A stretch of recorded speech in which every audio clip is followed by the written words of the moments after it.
പാഠം 588. ഓർമ്മകൾ ഉണ്ടായിരിക്കണം.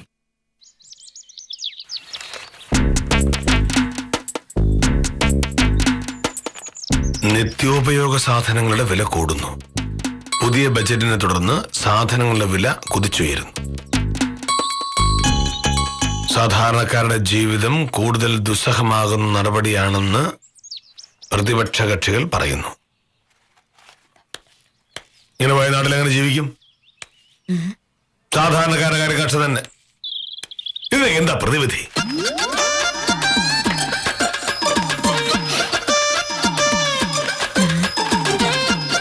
ഇതെന്താണ് വലിയ ഗൗരവത്തിലുള്ള ആലോചന? സാധനങ്ങളുടെ വില വീണ്ടും കൂടുകയാണ് ഭ്രമേ. ഇങ്ങനെ പോയാൽ നമ്മളെപ്പോലുള്ള സാധാരണക്കാർ എങ്ങനെ ജീവിക്കും? നമ്മൾ അത്ര സാധാരണക്കാരല്ലല്ലോ മോഹനേട്ടാ. മോഹനേട്ടൊരു തരക്കേടില്ലാത്തൊരു ശമ്പളമുണ്ട്, എനിക്കും മോശമില്ലാത്തൊരു വരുമാനമുണ്ട്. പിന്നെന്താ പ്രശ്നം? എന്നാലും ഇങ്ങനെ പോയാൽ ഭാവി വലിയ പ്രശ്നമാവും. അത് ഓർക്കുമ്പോ പേടിയാവുക. അതൊന്നും ഓർക്കണ്ട. മോഹനേട്ടൻ ഇങ്ങനെ ആവശ്യമില്ലാത്ത കാര്യങ്ങൾ ഓർത്ത് വെക്കുന്നതല്ലേ പ്രശ്നം. ഓർക്കേണ്ട കാര്യങ്ങൾ മാത്രം നമ്മൾ ഓർത്താൽ മതി. ഉദാഹരണത്തിന് ആഫീസ് കാര്യങ്ങൾ ഓർക്കാം, ബാക്കി സമയം മുഴുവൻ എന്നെ പറ്റി ഓർക്കാമല്ലോ. അങ്ങനെയാണെങ്കിൽ രസമല്ലേ? നിന്നെ പറ്റി ഓർക്കുമ്പോ രസമല്ലല്ലോ, പേടിയല്ലേ തോന്നുന്നത്. തമാശ പറഞ്ഞതായിരിക്കും. എന്തായാലും മോഹനേട്ടന്റെ ജീവിതത്തിൽ ഇത്ര സന്തോഷത്തോടെ സമാധാനത്തോടെ ഓർക്കാൻ പറ്റിയ വേറെ എന്താ ഉള്ളത്? ഈ സന്തോഷം, സമാധാനം എന്നുള്ള വാക്കുകൾക്ക് നീ എന്തർത്ഥമാണ് ഉദ്ദേശിക്കുന്നത് എനിക്ക് മനസ്സിലാവുന്നില്ല. സാധാരണക്കാർ ഉദ്ദേശിക്കുന്ന അർത്ഥമാണെങ്കിൽ നീ പറഞ്ഞത് മുഴുവൻ തെറ്റാണ്. എന്റെ മോഹനേട്ടൻ അങ്ങനെ പറയൂന്ന് എനിക്ക് അറിഞ്ഞൂടെ. മനസ്സ് മുഴുവൻ എന്നെ പറ്റിയുള്ള ഓർമ്മയും എന്നോടുള്ള സ്നേഹമാണ്. പക്ഷേ അത് പുറത്ത് പറയുന്നത് വലിയ പ്രയാസം. എനിക്കറിഞ്ഞൂടെ എന്റെ സാറിനെ.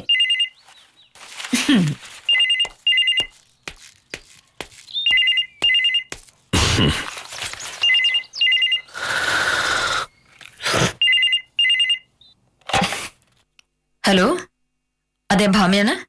ആ വിദ്യ. അത് സാരമില്ല, നമുക്ക് കണ്ടുപിടിക്കാം. നീ ഇന്റർനെറ്റിൽ നോക്കാതെന്താ? അതെയോ, ശരി, എന്നാ ഞാൻ നോക്കിട്ട് വിളിക്കാം. പിന്നെ ഞാനിന്ന് വരാൻ കുറച്ച് വൈകുവേ. മുനിസിപ്പൽ കോടതിയില് രാവിലെ ഒരു കേസുണ്ട്, നമ്മുടെ വേലായുധന്റെ. അതൊന്ന് അവധിക്ക് അപേക്ഷിച്ചേക്കണേ. ശരി. ഇനിയിപ്പൊ ഇത് എവിടെ ചെന്ന് അന്വേഷിക്കും? മോനേട്ടാ, ഒരു സംശയം. ഒരു കേസിന്റെ കാര്യത്തിനായി വിദ്യാലക്ഷ്മി വിളിച്ച് ചോദിച്ചതാ. കേരളത്തിലെ ആദ്യത്തെ നിയമവകുപ്പ് മന്ത്രി ആരായിരുന്നു? കൊള്ളാം. ഞാൻ എനിക്ക് ആവശ്യമില്ലാത്ത കാര്യങ്ങളാണ് ഓർത്തു വെക്കുന്നത് എന്ന് പറഞ്ഞ് കളിയാക്കിയിട്ട് നീ ഇപ്പൊ ഇങ്ങ് പോകുന്നതേ ഉള്ളൂ. നിന്റെ ഇപ്പോഴത്തെ ചോദ്യത്തിന് ഉത്തരം ഞാൻ അറിഞ്ഞിരിക്കുന്ന കാര്യം എന്താണ്? ഞാൻ ഒരു വില്ലേജ് ഓഫീസറാണ്. അതുകൊണ്ട് തന്നെ റവന്യൂ വകുപ്പിനെ കുറിച്ച് മാത്രമേ ഞാൻ ഓർക്കേണ്ട കാര്യമുള്ളൂ. കേരളത്തിലെ ആദ്യത്തെ റവന്യൂ വകുപ്പ് മന്ത്രി ആരാണ് എന്ന് ചോദിച്ചാൽ ഗൗരി എന്ന് ഞാൻ മറുപടി പറയും. മോഹനേട്ടൻ നിയമവകുപ്പ് മന്ത്രിയെ കുറിച്ചും അറിയായിരിക്കുമല്ലോ. നിയമം നിന്റെ വകുപ്പല്ലേ? നിന്റെ വകുപ്പിലെ കേരളത്തിലെ ആദ്യത്തെ മന്ത്രി ആരാണ് എന്ന് നിനക്കറിയില്ല എന്ന് പറഞ്ഞാൽ അതിനർത്ഥം എന്താണ്? നിനക്ക് ആവശ്യമുള്ള കാര്യങ്ങൾ പോലും നീ ഓർത്തു വെച്ചിട്ടില്ല എന്ന്. അത്രയും ഓർമ്മശക്തിയില്ലാത്ത നീയാണ് എന്നെ കുറ്റം പറയുന്നത്. കേരളത്തിലെ ആദ്യത്തെ നിയമമന്ത്രി വി.ആർ. കൃഷ്ണയ്യരാണ്. ശരിയാണല്ലോ. ഞാനെന്താണ് ആ പേര് ഓർക്കാതിരുന്നത്? നിനക്ക് ഓർമ്മയില്ലാത്തോണ്ട്? എന്തായാലും ഈ ഒരു കാര്യത്തിൽ ഞാൻ മോഹനേട്ടനെ സമ്മതിച്ചു. ഒരു കമ്പ്യൂട്ടറിനെക്കാട്ടിലും വലിയ ഓർമ്മയല്ലേ? ഞാൻ വിദ്യാലക്ഷ്മിയോട് എപ്പോഴും പറയും, അവക്കൊക്കെ ഒരു കാര്യം പറയണമെങ്കിൽ പുസ്തകം നോക്കിയോ ഇന്റർനെറ്റ് തപ്പുമൊക്കെ വേണോന്ന്. എനിക്കതിന്റെ ഒന്നും ആവശ്യമില്ല. കാരണം ലോകത്തിലെ ഏറ്റവും ഓർമ്മശക്തിയുള്ള സൂപ്പർ കമ്പ്യൂട്ടർ എന്റെ വീട്ടിലല്ലേ എന്ന്.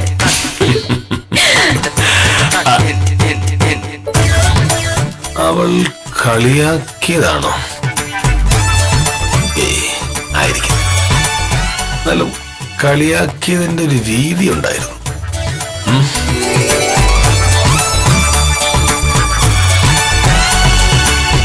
നീ ഇപ്പൊ എന്നെ കളിയാക്കിയതാണോ അതോ കാര്യമായിട്ട് പറഞ്ഞാണോ? ഇതെന്ത് ചോദ്യം മോനട്ടാ? ഞാൻ കാര്യമായിട്ട് പറഞ്ഞതല്ലേ. മോഹനേട്ടൻ അത്ര ഓർമ്മശക്തിയുള്ള ഒരാളെ ഞാൻ കണ്ടിട്ടേ ഇല്ല. ഒരു ടെലിവിഷൻ പരിപാടിയില് ഇഷ്ടമുള്ള ആളെ നമുക്ക് മനസ്സിൽ കാണാൻ പറ്റുന്ന ഒരു മത്സരമുണ്ട്. നമ്മളും മനസ്സിൽ കാണുന്ന ആളുടെ പേര് ഗ്രാൻഡ് മാസ്റ്റർ പറഞ്ഞോളീ. അതിന് കൂടോത്രം പഠിക്കണം. ഒരാൾ മനസ്സിൽ കണ്ട കാര്യം മറ്റാൾക്ക് എങ്ങനെ പറയാൻ പറ്റും? വെറുതെ അങ്ങ് പറയല്ല. ഉം? ഇപ്പൊ മോഹനേട്ടൻ ഒരാളെ മനസ്സിൽ കണ്ടത് കരുതുക. അതെ, വെറുതെ ആരെങ്കിലും കണ്ടാ പോരാ, പ്രശസ്തരായ ആരെങ്കിലും വേണം. ജീവിച്ചിരിക്കുന്നവരോ മരിച്ചവരോ ആയ ആരെങ്കിലും ആവാം. ഗ്രാൻഡ് മാസ്റ്റർ നമ്മളോട് 20 ചോദ്യങ്ങൾ ചോദിക്കും. ആ ചോദ്യങ്ങൾക്ക് നമ്മൾ അതേ എന്നോ അല്ല എന്നോ മാത്രം ഉത്തരം പറഞ്ഞാൽ മതി. 20 ചോദ്യങ്ങൾ കഴിയുമ്പോ നമ്മൾ മനസ്സിൽ കണ്ടയാളെ ഗ്രാൻഡ് മാസ്റ്റർ പറയും. എനിക്ക് മനസ്സിലായില്ല. മോഹനേട്ടൻ ഒരാളെ മനസ്സ് വിചാരിക്കുക. ഗ്രാൻഡ് മാസ്റ്റർ ചോദിക്കും, പുരുഷനാണോ? അതെ എന്നോ അല്ല എന്നോ പറഞ്ഞാ മതി. അപ്പൊ ചോദിക്കും, ജീവിച്ചിരിപ്പുണ്ടോ? ഉണ്ട് എന്നോ ഇല്ല എന്നോ മറുപടി പറയുക. അങ്ങനെ 20 ചോദ്യങ്ങൾ കഴിയുമ്പോ ആളുടെ പേര് പുള്ളിങ്ങ് പറയും. ആ പരിപാടി അവതരിപ്പിക്കുന്ന ആള് ഇന്ത്യ മുഴുവൻ പ്രശസ്തനല്ലേ?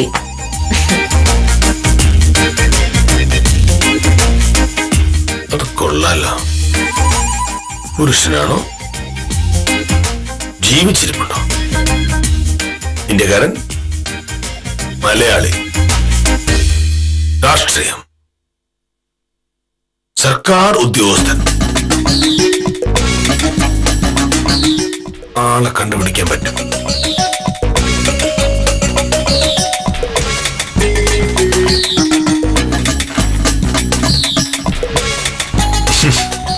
നീ പറഞ്ഞ സംഭവം വളരെ എളുപ്പമാണ്.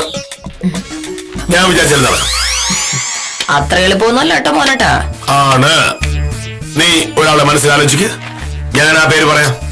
എനിക്കിപ്പോ നേരല്ലോ മോനേട്ടാ. മോനേട്ടൻ ആഫീസിൽ പോകുന്നതിന് പിന്നെ കഴിക്കാനുണ്ടാക്കട്ടെ. ഇത് പെട്ടെന്ന് തരുമല്ലോ. നീ ഒരാളെ ആലോചിക്കും പറഞ്ഞേ. ഞാനായിട്ടൊരു കാര്യം പറഞ്ഞിട്ട് ഇപ്പൊ എനിക്കെന്നെ ഭാര്യയായോ? നമുക്ക് വൈകുന്നേരം നോക്കാം മോനേട്ടാ. എന്തായാലും ഇങ്ങനൊരു സംഭവം നീ പറഞ്ഞല്ലേ, നമുക്കൊന്ന് നോക്കാം. നീ ഒരാളെ ആലോചിക്കേ. ശരി, ആലോചിച്ചു. ഒടുവിൽ ഞാൻ ഉത്തരം പറയുമ്പോ ആളെ മാറ്റി പറയരുത്. ഇല്ലെന്ന് എനിക്കത് മാറ്റി പറയേണ്ട കാര്യം എന്താ? ശരി, ഒന്നാമത്തെ ചോദ്യം. പുരുഷൻ? അതെ. ജീവിച്ചിരിപ്പുണ്ടോ? ഇല്ല. മലയാളി? രാഷ്ട്രീയം? അതെ.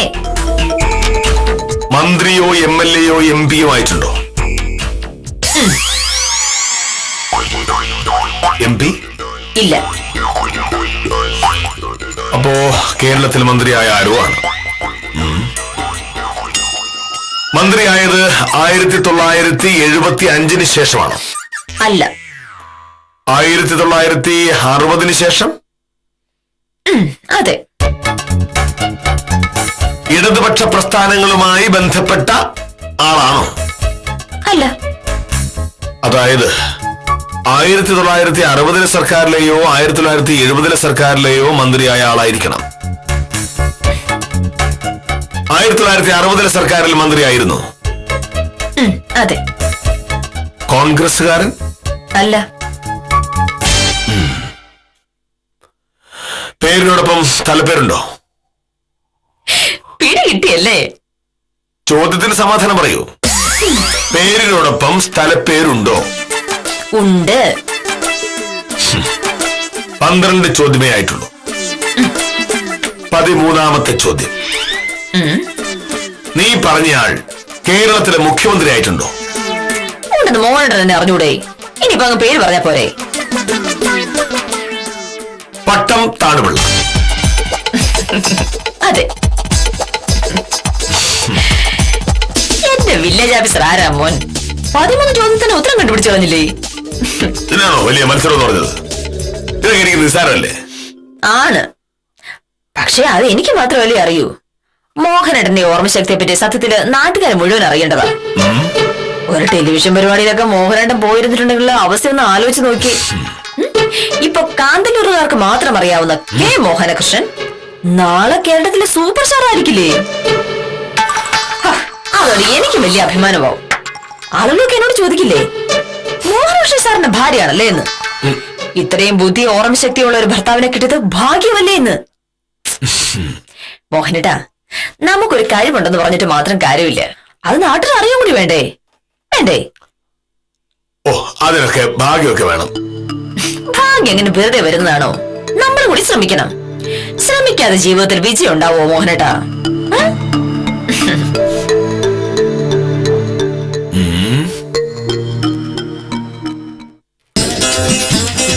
എന്റെ ദിവാരം ചേട്ടാ, മോഹനേഷ് സാറ് പറയാതെ ഞങ്ങൾ എങ്ങനെ സർട്ടിഫിക്കറ്റ് തരും? ഞാൻ അന്നേ ചേട്ടനോട് പറഞ്ഞതാ മോഹനേഷ് സാറിനോട് സംസാരിക്കാൻ. ഞാൻ സംസാരിച്ച സാറേ, അപ്പൊ മോഹനേഷ് സാറ് പറഞ്ഞു ഒരാഴ്ച കഴിഞ്ഞ് വന്നാ മതിയെന്ന്.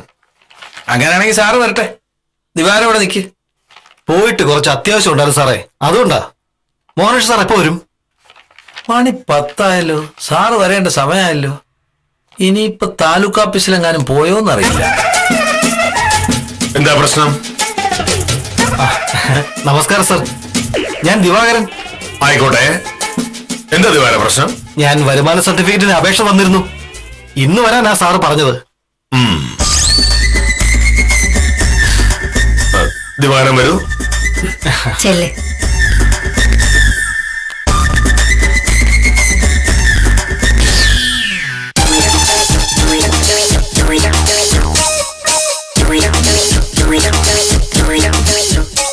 സാർ, ദിവാകരൻ പത്രമൊക്കെ വായിക്കാറുണ്ടോ? ഉവ്വ് സാർ. ലോകത്തിലെ പ്രശസ്തരായ ആളുകളെയൊക്കെ ദിവാകരൻ അറിയാമോ? എന്ന് വെച്ചാ? അതായത് ലോകത്തിലെ പ്രശസ്തരായ രാഷ്ട്രീയക്കാരെയും കലാകാരന്മാരെയും കായിക താരങ്ങളെയും ഒക്കെ ദിവാകരൻ അറിയാമോ എന്ന്. അത് കുറച്ചുപേരെയൊക്കെ അറിയാം സാർ. ശരി, ഒരാളെ മനസ്സിൽ വിചാരിക്കൂ. എന്താ? ഒരാളെ മനസ്സിൽ വിചാരിക്കൂ. വിചാരിച്ചു സാറേ. പുരുഷൻ. കണ്ടറിഞ്ഞൂടെ? ഓ, മലയാളി. ആ അതെ. സിനിമ. ഇടയ്ക്കൊക്കെ. രാഷ്ട്രീയം. ഇല്ല. സാമൂഹിക സാംസ്കാരിക രംഗങ്ങളിലുള്ള പ്രവർത്തനം. എന്താ സാറേ? സാമൂഹിക സാംസ്കാരിക രംഗങ്ങളിലുള്ള പ്രവർത്തനം. ഇല്ല ഇല്ല ഇല്ല. വിവാഹിതനാണോ? ആ അതെ. കുട്ടികൾ ഉണ്ട്. വിവാഹിതനാണ്, കുട്ടികളുണ്ട്. സാറേ, ഒരു സംശയം ചോദിച്ചോട്ടെ? വരുമാന സർട്ടിഫിക്കറ്റ് വാങ്ങാൻ വന്ന് എന്റെ അടുത്ത് ഇങ്ങനെയുള്ള ചോദ്യം ചോദിച്ചാ? വരുമാന സർട്ടിഫിക്കറ്റ് ഇതൊക്കെ ആവശ്യമാണോ സാറേ? ആരെയാ മനസ്സിൽ വിചാരിച്ചത്? എന്നെ തന്നെ. പിന്നല്ലാതെ എന്നെ അല്ലാതെ വേറെ വല്ലവരും വിചാരിക്കേണ്ട കാര്യമുണ്ടോ സാറേ? പ്രശസ്തരായ വ്യക്തിത്വങ്ങൾ ആലോചിക്കുന്ന കാര്യമാണ് ഞാൻ പറഞ്ഞത്. അങ്ങനെ സാറ് പറഞ്ഞില്ലല്ലോ. ഒരാളെ പറ്റി ആലോചിക്കാൻ പറഞ്ഞു, ഞാൻ എന്നെ തന്നെ ആലോചിച്ചു. അല്ല, അതൊക്കെ പോട്ടെ സാറേ, എന്തിനാ ഇപ്പൊ ഇങ്ങനെയൊക്കെ ചോദിക്കുന്നേ? സാറേ, ഞാൻ വരുമാന സർട്ടിഫിക്കറ്റ് വാങ്ങാൻ വന്നതാ. അതിനുള്ള ചോദ്യങ്ങൾ ചോദിച്ച് അത് തരാൻ പറ്റുമെങ്കിൽ സാർ താ. അല്ലാതെ പിന്നെ വെറുതെ മനുഷ്യനെ മെനക്കെടുത്തി സിനിമ കാണാൻ പോവോ? അവിടെ പോയി അങ്ങനെയാണോ ഇങ്ങനെയാണോ ചോദിച്ചു? ചുമ്മാ മനുഷ്യനെ മെനക്കെടുത്താൻ വേണ്ടിട്ട് എന്തോ വലിയ ഓഫീസ്. തോൽപ്പിക്കാൻ നോക്കണോ? അവന്റെ കഷ്ടകാലം. വരുമാന സർട്ടിഫിക്കറ്റ് വന്നാൽ അതിനുള്ള ചോദ്യങ്ങൾ ചോദിക്കണം. ഇതെന്തോന്ന് PSC ടെസ്റ്റോ? ഓലക്കേട മൂട്. അയ്യോ, അവന്റെ കുടുംബക്കാരുടെ പുണ്യം കൊണ്ടാവും ജീവൻ എങ്ങനെ തിരിച്ചു കിട്ടി. തോൽപ്പിക്കാൻ നോക്കല്ലേ? മോഹനേശ്വരൻ തോൽപ്പിക്കാൻ നോക്കല്ലേ? എന്താ സാറേ? പ്രാണനിളകി വരിക. ദിവാകരൻ, അഹങ്കാരി. ഈ ഭൂമിയിൽ ജീവിക്കണമെങ്കിൽ അത്യാവശ്യ കാര്യങ്ങൾ അറിഞ്ഞിരിക്കുന്നേ. അതെ സാർ, അതെ അതെ. ശിശുപാല, എന്താ സാർ? ഇവിടേക്ക് നിന്നോളൂ. സ്വയംപ്രഭ, ഇരിക്കാൻ പറ്റേ? നോക്കൂ, രണ്ടുപേരും മനസ്സിൽ ഓരോ വ്യക്തികളെ വിചാരിച്ചോളൂ. പുരുഷൻ, സ്ത്രീ, സിനിമ, രാഷ്ട്രീയം. പറഞ്ഞൂടെ?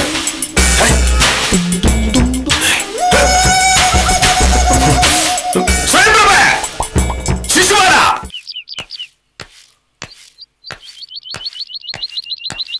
നമസ്കാരം സാർ. നമസ്കാരം. സുകുമാര, എന്താ സാറേ? ഇവിടെ വരൂ. വരൂ.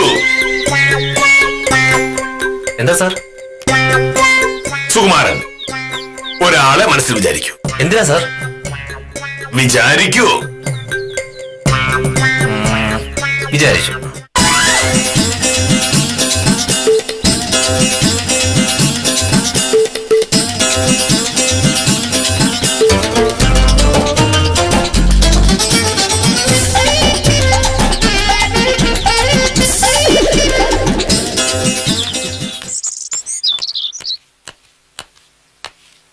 നിൽക്കൂ, ഒരു നിമിഷം. എന്താ സാറേ?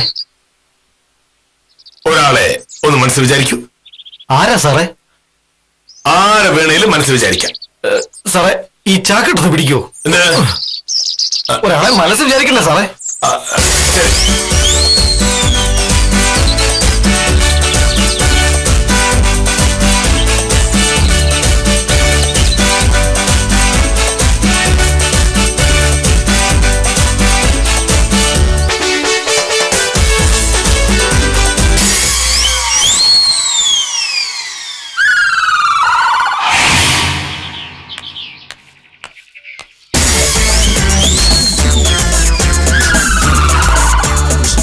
കുട്ടികളാണ് നല്ലത്. ഈ കുട്ടിയോട് ചോദിക്കാം. നിൽക്കൂ നിൽക്കൂ. എന്താ? ഒരാളെ ഒന്ന് മനസ്സിൽ വിചാരിക്കൂ. പിന്നെ എനിക്ക് അതിനല്ലേ നേരം, ഒന്ന് പോങ്ങളെ.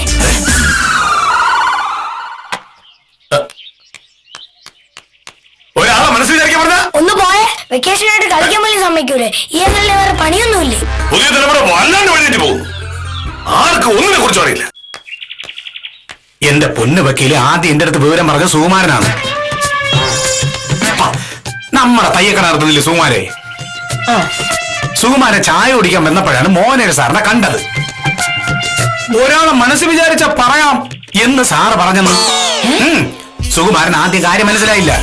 ജീവിച്ചിരിക്കുന്നവരോ മരിച്ചവരോ ആയ ആരെ വേണമെങ്കിലും വിചാരിച്ചോ എന്ന് സാറ് പറഞ്ഞു. സുകുമാരൻ വിചാരിച്ചു. പിന്നെ സാറിന്റെ കുറെ ചോദ്യങ്ങള് സ്ത്രീ, പുരുഷൻ, മലയാളി, കൊലയാളി, തൊഴിലാളി എന്നൊക്കെ പറഞ്ഞുകൊണ്ടിരുന്നു. അവസാനം സുകുമാരൻ വിചാരിച്ചത് അവന്റെ സ്വന്തം അച്ഛനെയാണെന്ന് പറഞ്ഞപ്പോ സാറ് ചൂടായി. അത് കഴിഞ്ഞ് വേലിക്കൽ ശിവരാമന്റെ വീട്ടിന്റെ മുമ്പിൽ വെച്ച് സാറ് ശിവരാമനെ തടഞ്ഞു നിർത്തി ഇതേ ചോദ്യം ചോദിച്ചു. ഒന്നും രണ്ട് പറഞ്ഞ് അങ്ങോട്ടും ഇങ്ങോട്ടും വഴക്കുമായി. കുന്നും പറത്ത വേലായുധനെ പറമ്പി കളച്ചോണ്ടിരിക്കുകയായിരുന്നു. അവന്റെ അടുത്തും പറഞ്ഞു ഒരാളെ സങ്കല്പിക്കൂ എന്ന്. ഓരോരുത്തരുടായി പറഞ്ഞ് പറഞ്ഞ് കഥ നാട്ടിൽ മുഴുവനും പാട്ടായി.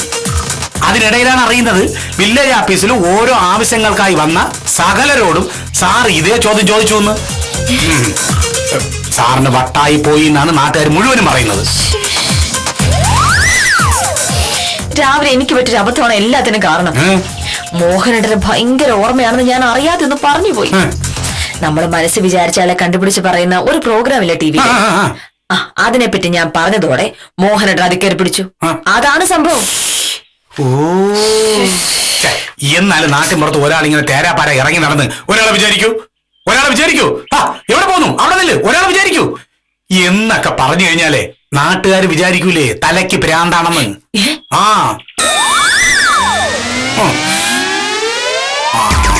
സാറതാ വരുന്നേ നോക്കിയോണേ. പുരുഷൻ, രാഷ്ട്രീയം, ബാക്കിയുള്ളവർ കൂടി നാണം കെടുത്തി മോഹനേട്ടൻ അടങ്ങും. പിന്നെ വക്കീലെ ഇതൊക്കെ ഇവിടെ വന്ന് പറഞ്ഞത് ഞാനാണെന്ന് പറയണ്ട. പിന്നെ സാറിന്റെ ദേഷ്യം എന്റെ അടുത്താവും.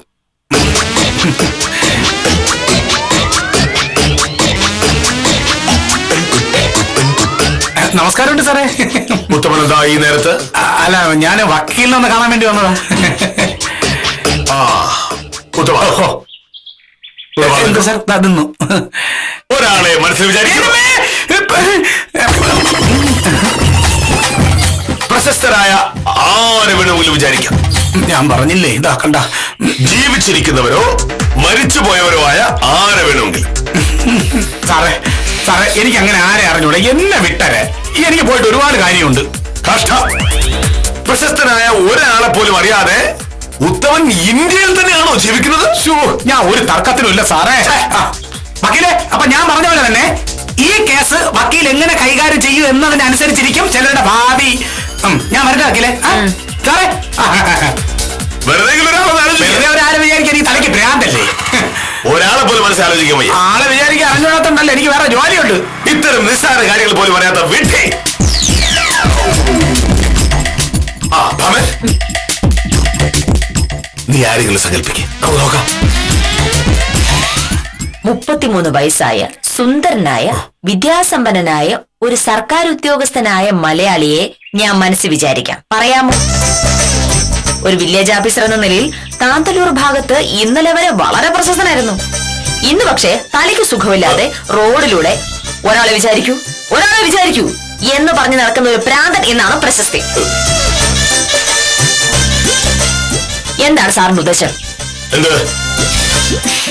ഇന്ന് രാവിലെ ഇവിടുന്ന് ഇറങ്ങിയത് മുതൽ മോഹനേട്ടൻ ആരോടൊക്കെ എന്തൊക്കെ പറഞ്ഞു എന്നുള്ള കാര്യം ഞാൻ അറിഞ്ഞു. മോഹനേട്ടൻ വട്ടായി പോയി നാട്ടുകാർ പറഞ്ഞു തുടങ്ങി. എനിക്ക് ഓർമ്മയും ബുദ്ധിയും കൂടുതലാണ്. ഞാൻ വെറും വില്ലേജ് ഓഫീസറായിരിക്കുന്ന ആളല്ല. എന്നൊക്കെ നീയല്ലേ പറഞ്ഞത്? ഞാൻ അങ്ങനെ ഒന്ന് പറഞ്ഞു എന്നുള്ളത് നേരാണ്. മോഹനേട്ടൻ ഒരു താരമായി കഴിഞ്ഞ് എനിക്ക് വലിയ അഭിമാനമാവുമെന്ന് ഞാൻ പറഞ്ഞു. പക്ഷേ ഇനി നാട്ടുകാരെന്നെ പ്രാന്തന്റെ ഭാര്യ എന്നായിരിക്കും വിളിക്കുക. മോഹനേട്ടാ, ഓരോ കാര്യം ചെയ്യുന്നതിനും പറയുന്നതിനും ഒക്കെ ഓരോരോ സമയമുണ്ട്. സോറി. ഇപ്പോഴെങ്കിലും ബോധം ഉണ്ടായല്ലോ, നന്നായി. വന്ന ചായ എടുത്തു തരാം.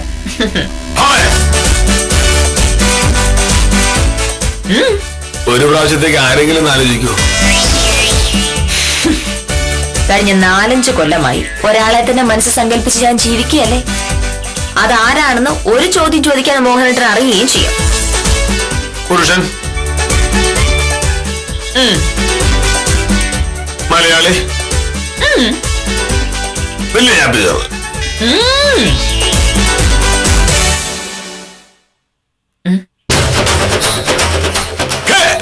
മോഹനകൃഷ്ണൻ.